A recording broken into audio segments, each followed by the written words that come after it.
আসসালামু আলাইকুম viewers, welcome to my Jenifa cooking house.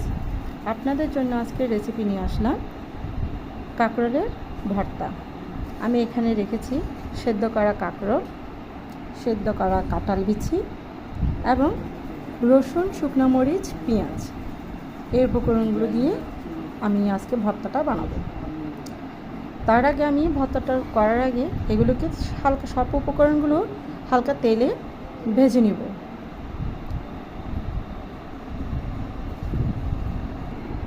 তার সাথে রেখেছি খোসা ছড়ানো 3টি চিংড়ি মাছ, সেটাও ভেজে নিব।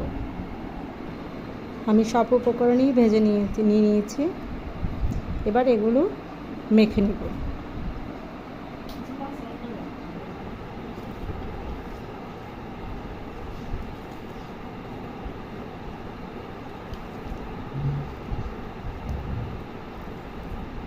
ভালোভাবে হাত দিয়ে মেখে নিচ্ছি যাতে ম্যাশটা ভালোভাবে হয়।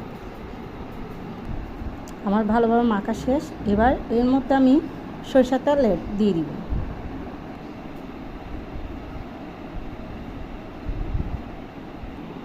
তৈরি হয়ে গেল আমার কাঁঠালের বিচি কাঁকরোলের ভর্তা।